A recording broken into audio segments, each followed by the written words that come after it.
আসসালামু আলাইকুম ও রহমতুল্লাহি ওয়া বারাকাতুহু।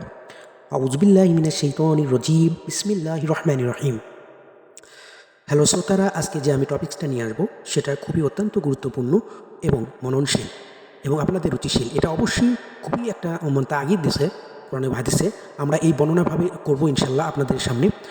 তার আগে আমার বেল আইকনটি সাবস্ক্রাইব করে দেবেন আমার ভিডিওটা যদি ভালো লাগে।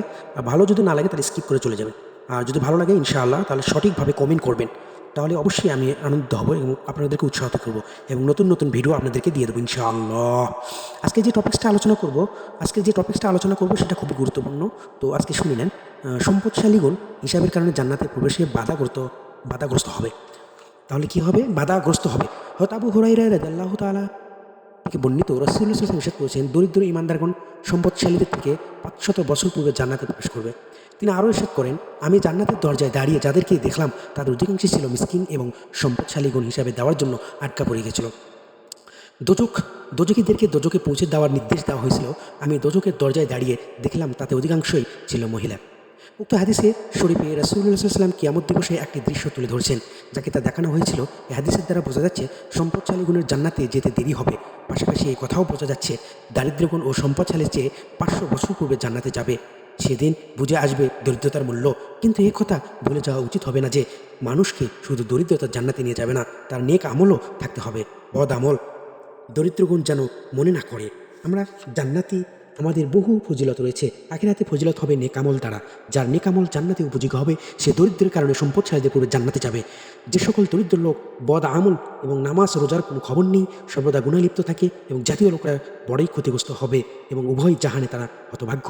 রাসূলুল্লাহ সাল্লাল্লাহু আলাইহি ওয়াসাল্লাম ইরশাদ করেছেন, দুর্ভাগ্যদের মধ্যে সেই ব্যক্তি সবচেয়ে বেশি দুর্ভাগ্য যারা দরিদ্র এবং আখিরাতে শাস্তি ভোগ করল। হযরত আব্দুল্লাহ ইবনে ওমর রাদিয়াল্লাহু তাআলা হতে বর্ণিত, রাসূলুল্লাহ সাল্লাল্লাহু আলাইহি ওয়াসাল্লাম ইরশাদ করেছেন, কিয়ামতের দিনে মানুষ একত্রিত হওয়ার পর কোনো ঘোষণা করা হবে, এই উম্মতের রিক্ত হস্ত লোকেরা কোথায়? তারপর তাদেরকে জিজ্ঞাসা করা হবে, তোমরা কি কোনো আমল করেছ?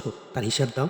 তারা আরজ করবে, আপনি আমাদেরকে দরিদ্রে ফেলে পরীক্ষা করেছেন, আমরা ধৈর্য ধারণ করেছি, আমরা এত সন্তুষ্টি ছিলাম, আর সম্পদের নেতৃত্ব আপনি অন্যদেরকে দান করেছেন। আল্লাহ তাআলা ইরশাদ করবেন, তোমরা সত্য বলছো। তারপর তারা অন্য লোকদের পূর্বে জান্নাতে প্রবেশ করবে। হিসাবে কঠোরতা সম্পদশীল ও নেতৃবর্গের ওপর বর্তমান পাবে।